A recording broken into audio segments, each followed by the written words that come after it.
We are, so this is the MSA, right? Montgomery, Greene, Miami County at this point constitute our metropolitan statistical area. And so I look at that, and this is since 2016. And of course, you know, I'm just looking at August each year because of the government shutdown. They didn't actually dump September in yet, so we're, you know, back with the August data. So we're about a month behind what we typically would be at this point with respect to data. And I don't think it actually matters that much. You can see that sort of dramatic decline tied to COVID, right? And then sort of the reemergence, right, where it in fact took a substantial period of time, right? It really wasn't, we weren't getting close until the mid-2023 to where we were in 2019. And then last year, it was very exciting for me that I could actually say, yeah, we've passed our pre-COVID employment numbers, and now we are significantly past, right? After losing those 25,300 jobs, we are now 7,300 above the peak in 2019. The issue, as you can see, is that growth in this last year slowed dramatically. A lot of people would feel pretty excited that we actually had that growth, right? Given sort of what all the forecasts were from the very sophisticated macroeconomists, you know, in that prior year as to what would happen during this year. So you know, a lot of people would say, you know, it's better than what they thought it was going to be. So you can see just in this last year, you can see two things. You can see the unemployment rates, which are now, you know, sort of have been creeping up, right, across the board. And that's true for us as well, and creeping up a little bit more for us, which unfortunately was always our typical pattern prior to the late, you know, 20 teens. That is that we were always just a little bit higher than everybody else. Cincinnati was always sort of leading in terms of having a lower unemployment rate than the rest of Ohio, right? And we were always a little bit behind. And Ohio now has reverted. There was this period of time where Ohio's unemployment rate was actually below the national rate, which was phenomenal, right? It seemed like. And yet now that has reverted back to what is the more typical pattern, where the unemployment rate in Ohio is above that as the U.S. as a whole. And you can see how job growth has slowed, right, for the country as a whole, for Ohio in particular, and then in particular for Cincinnati and Dayton. And the pattern for Cincinnati is particularly unusual. Job growth there has always typically been greater than for Dayton.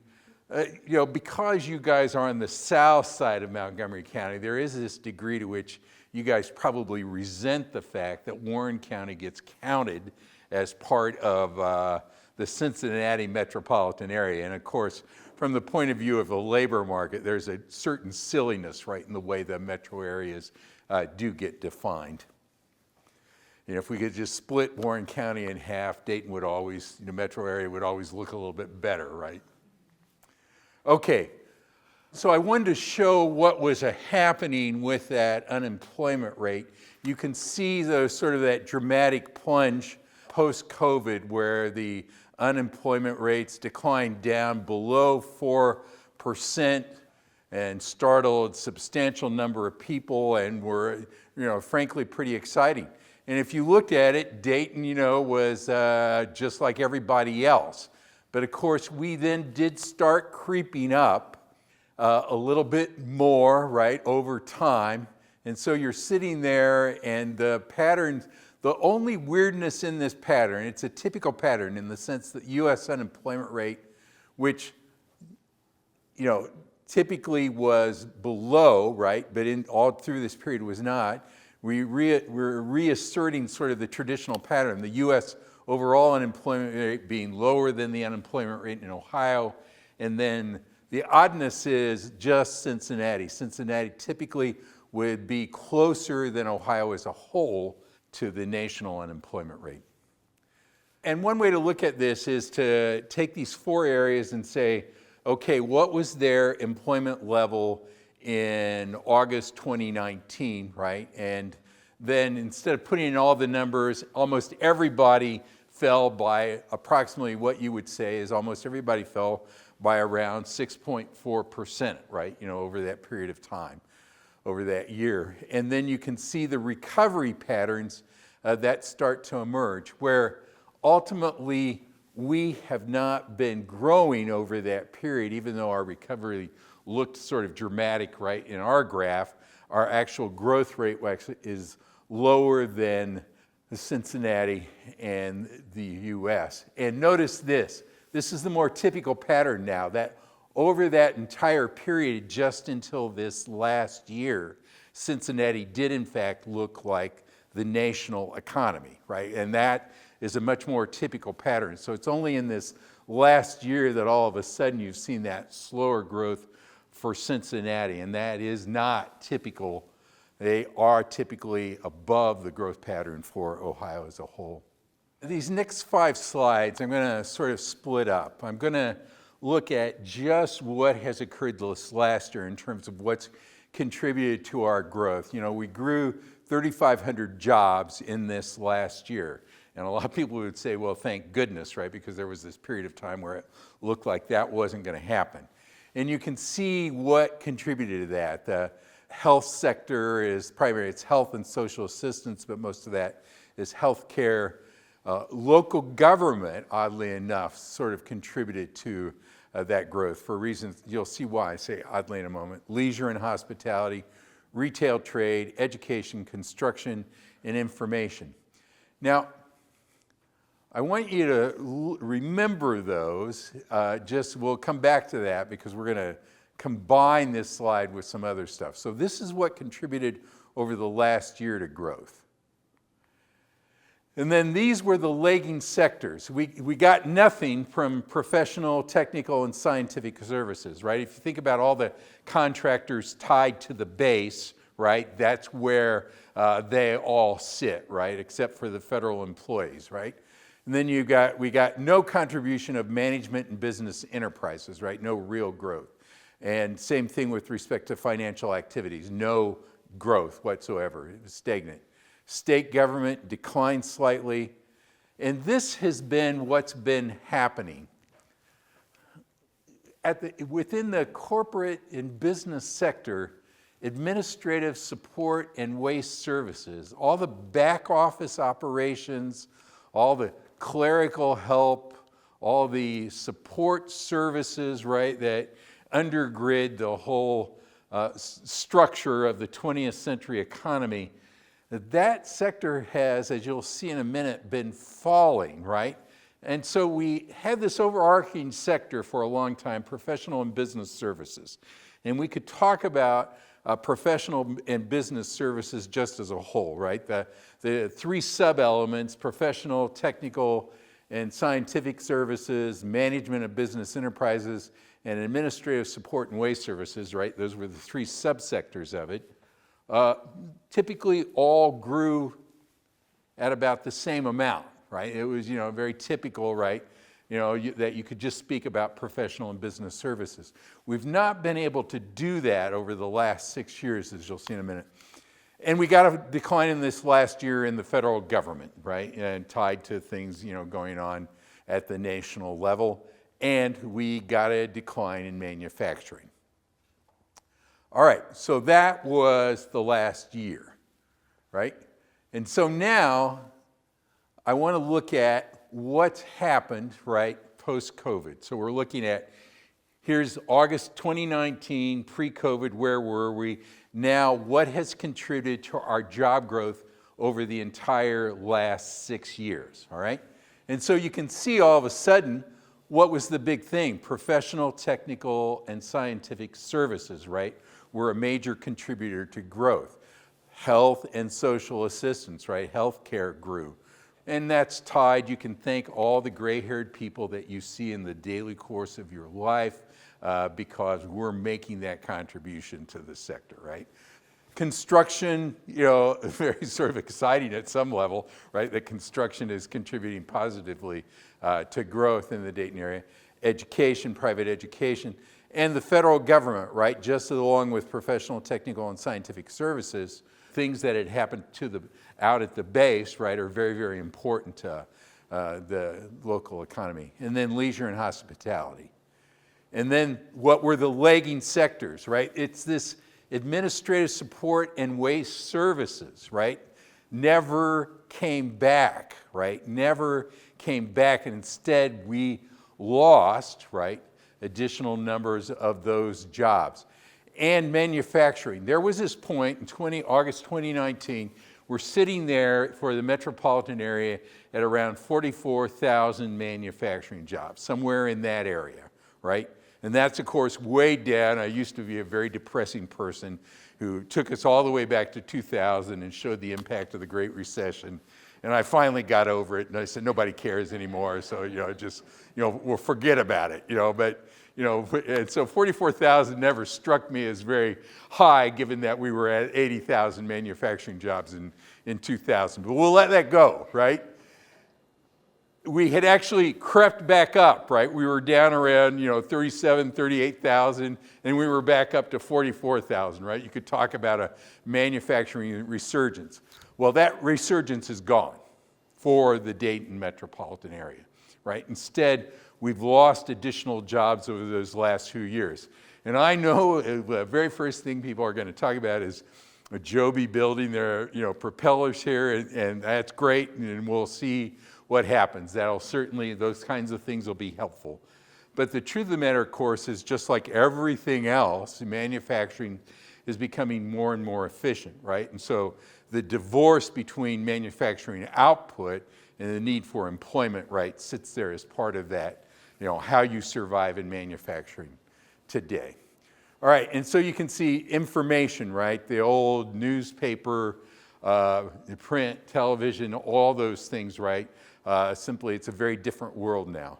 State government declines, and then you can see management and business enterprises. Sorry I had to do this. So I want you to see the relationship between what's occurred in the last year, right? That's in the green, versus the blue is what's happened over the last 6 years, right? So I just wanted to stack those up. And you can see that in some ways, the one nervous thing about this last year, if you think about it from that long-term perspective, is that the element that's contributed the most, right, to growth, right, post-COVID, professional, technical, and scientific services stopped contributing in this last year, right? And so that's sort of the nervous aspect, and it's of course closely tied to what will be the long-term future of the base, what will happen in that particular area. The other sectors, right, that were contributing, health and social assistance, construction, education, are all fine. You can see that that's the other little scary aspect, right? The federal government tied to that same professional, technical, and scientific services. You got some growth in federal government over that period of time tied to things that were going on at the base. And now, in this last year, we actually got that decline. And so that's the tension, right? If somebody knows what will happen with respect to employment at the base over the next 5 years, that would be a very good person to talk to. But of course, I think none of us are really clear with respect to what will happen along those lines. There's reasons to think that the base will at least be stable and that there will be a growth there tied to what needs to happen, but we'll see if that really occurs. And then you can see sort of the lagging sectors and the tensions that those represents.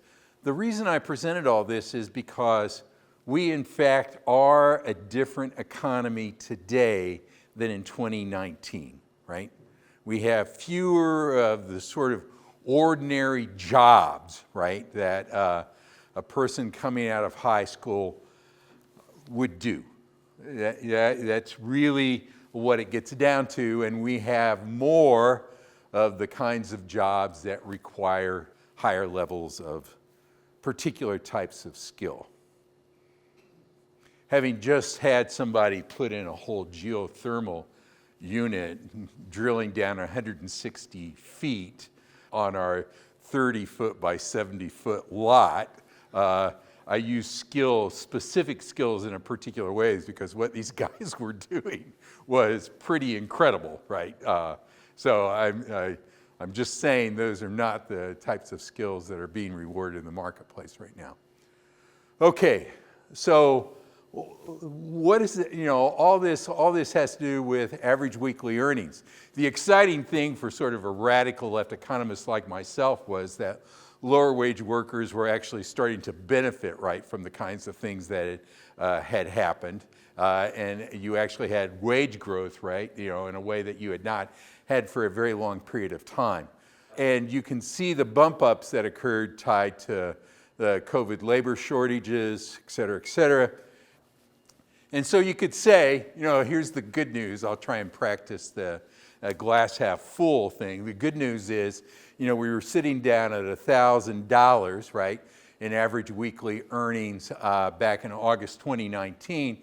And now the good news is we're at $1,136, right? So, around an 8% rise is approximately what that is. But of course, it's been completely flat, right, over the last year. There hasn't been any further increases in real terms, right? So these are in constant dollars, right? And so it takes into account inflationary pressures. And so in real terms, we've seen no movement. We actually sort of got a decline relative to where we were in August 2021. There's a little bit of weirdness in the averages if you think about it, because the kinds of jobs that were not occurring in that period right at the peak of COVID were lower wage jobs, and that bumps up the average weekly earnings, right, in a way that's not reflective of what's completely going on. There's some potential for reshoring manufacturing output tied to technological advances and national security issues, right? I was, in fact, we were talking about the fabricator plants, right? And I was, just like everybody else, very excited about their long-term potential to sort of drive an ecosystem in Ohio. And so I have concerns about what's going to happen there, even though I don't know. And the chips, the fabricator plants, the drones, right? The electric airplanes, right? Locally, all those could have a little bit of potential. But increases in output may drive little in the way of employment. Of immediate concern is the potential for the tariffs to hurt manufacturing locally. I say this next phrase because of the international linkages in the supply chain. About 8 years ago now, I got hired to talk to all the local manufacturing firms with the idea of trying to see what kind of help they needed to be more involved internationally, and for the mid-size manufacturing firms. So I call up everybody, and here's what's the truth. There's no one left, right, in that mid-size manufacturing sites that were not thoroughly integrated into an international supply chain somewhere along the line, right? It's like they were already tied in very tightly in a particular fashion in a supply chain that stretched globally, right? And so talking to them about what they needed internationally, they're scratching their heads because the only people left, right? When you go to from 80,000 to 44,000, the only ones left are the ones that have figured out how they're going to be a part of that international manufacturing supply chain. And so the thing about the tariffs that was sort of frustrating is, okay, well, 25 years ago, right, maybe this would have, had some impact, right, on where production occurred. But the idea that it was going to, result in reshoring, I think that's really problematic, except in cases where, due to national security issues, which I think are profound and absolutely important, right, you're going to have some sort of subsidy to drive some of that back locally. So the defense work with Wright-Patt will be both a source of stability and likely potential growth. You know, over the next decade, the world is more dangerous. You know, I say this thing about the rapid movement of baby boomers into high utilization years. I had done work for hospitals like 20 years ago where they suddenly realized that, you know, the whole advantage of being centrally located in the Dayton area was that all the old folks were in the city.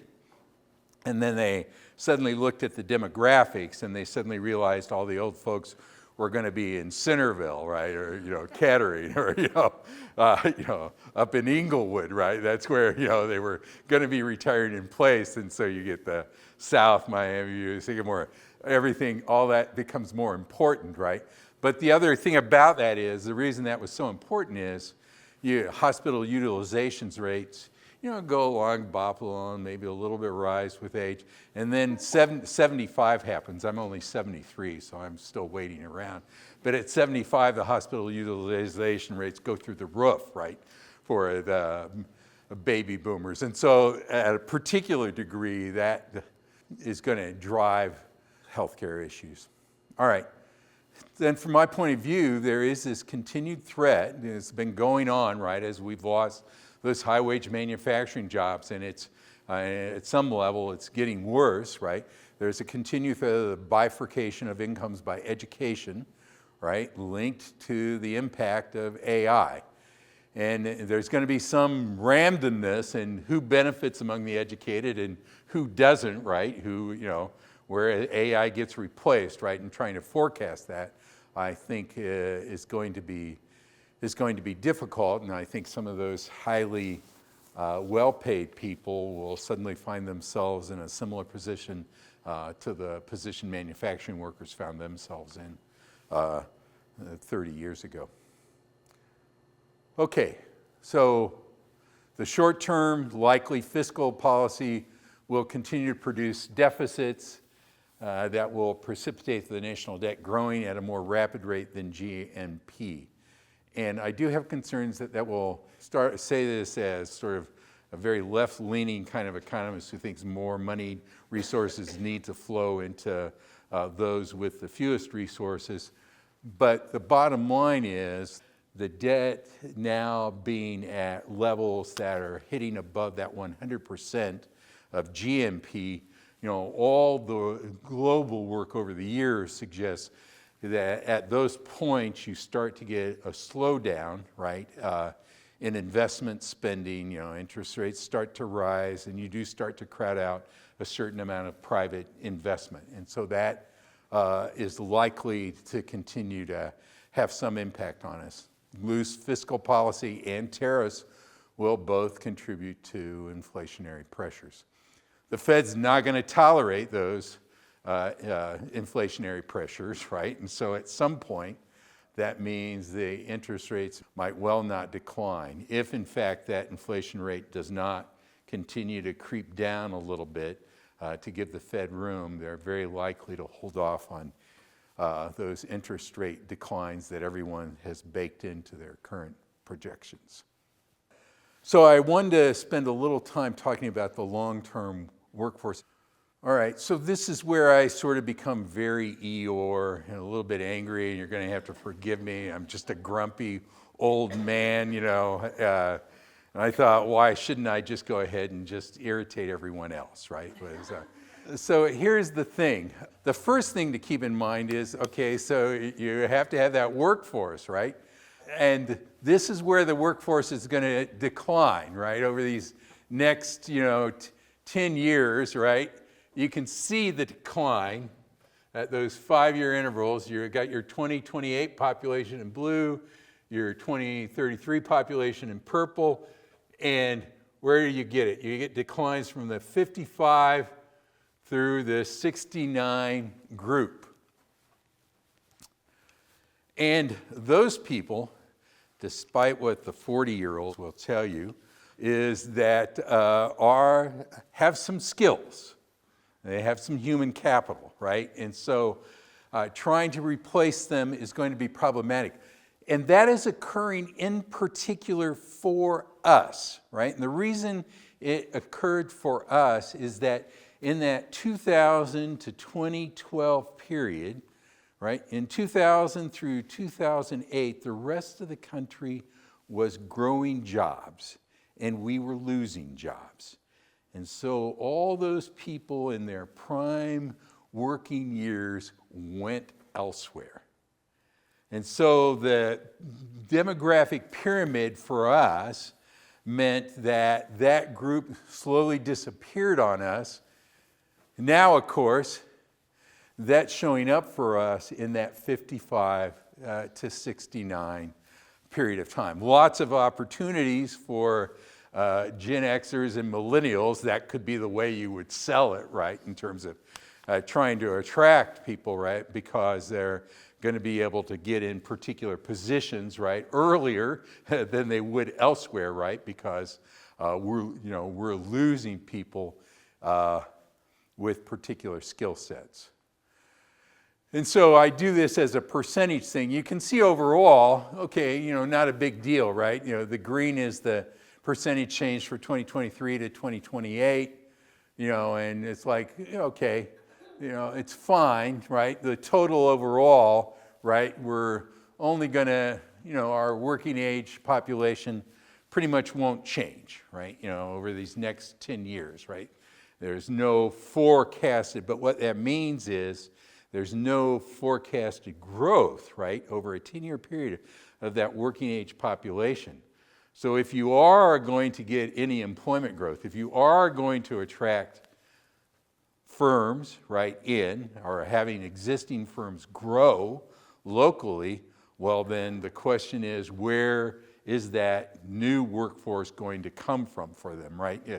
If your workforce is not going to grow at all, and yeah, you can get some baby boomers that are going to keep working because they just don't know what else to do, and they can only spend a few hours each week with their grandchildren, right? Because their children won't allow them more time than that. And so, they'll keep working, and you'll get some increased labor force participation rate from them. And we are seeing that, right? We know that that's occurring.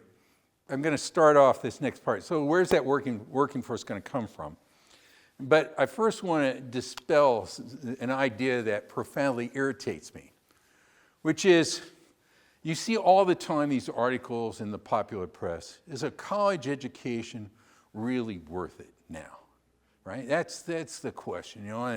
All these pundits, they write these articles, and you just want to say, hell yes. From that personal point of view, right, for people, you better believe it's worth it for you to persist, right? Because there's this profound difference. Oh, well, what about college debt? I thought, okay, well, let's play that game. What about college debt? How much? And so I went and looked, what is the average student college debt? It's $37,000. Well, it doesn't take a Ph.D., right, to say, okay, $37,000. What's my payback period on that average student debt, right, from going ahead and at least getting a bachelor's degree? Oh, it might take me a year and a half, right? That's the difference on average, right? So this whole idea that you have to think about this because of college debt, I just find all that nonsense.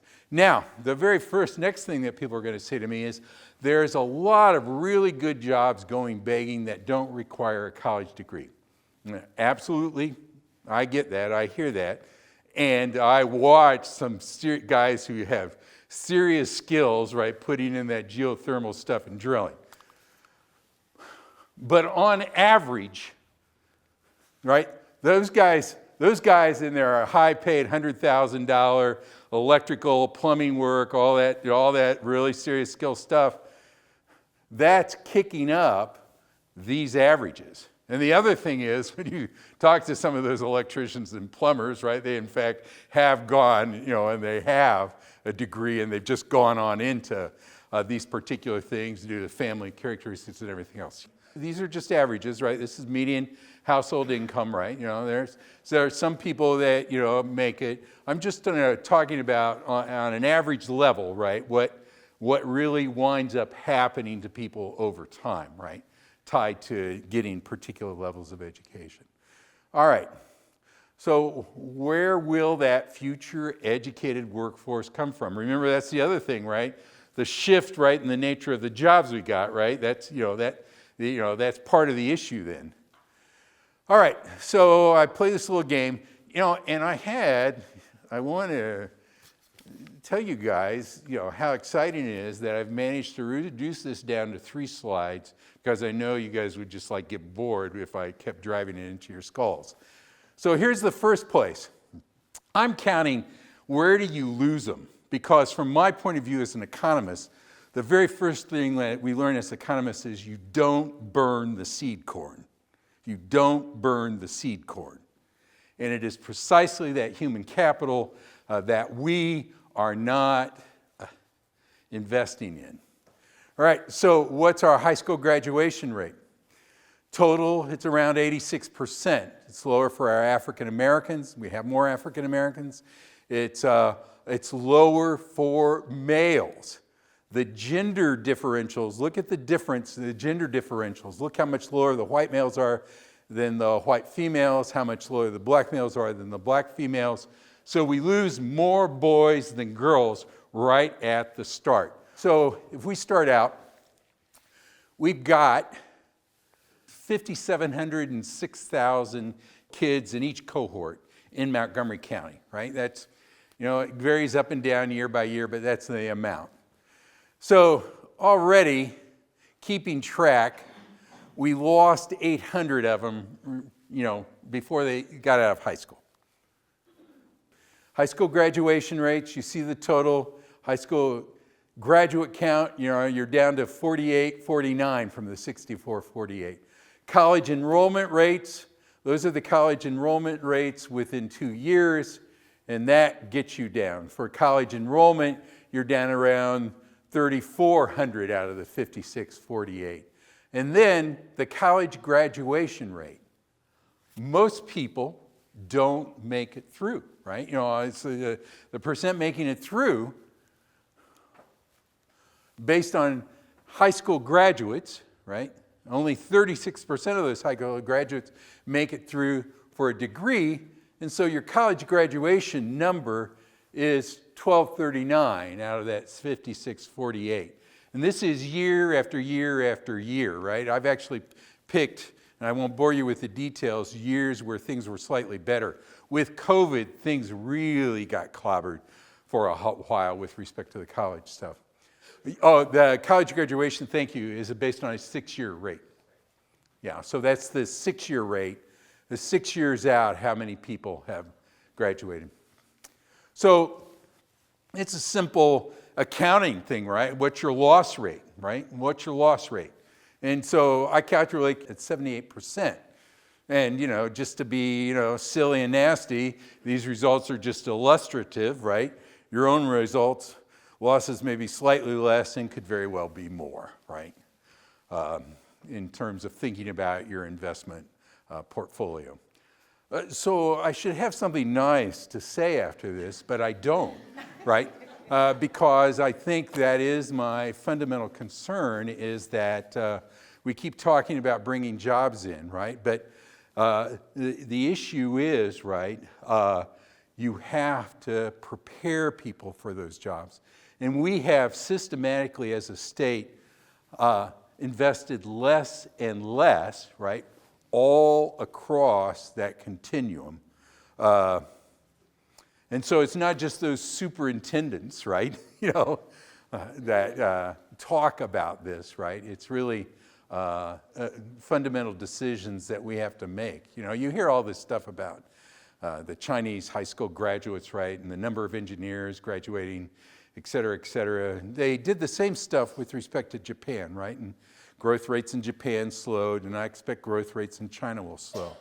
But in terms of our own ability to sort of compete and provide particular levels of income for people really are tied to the degree to which we grow those skills.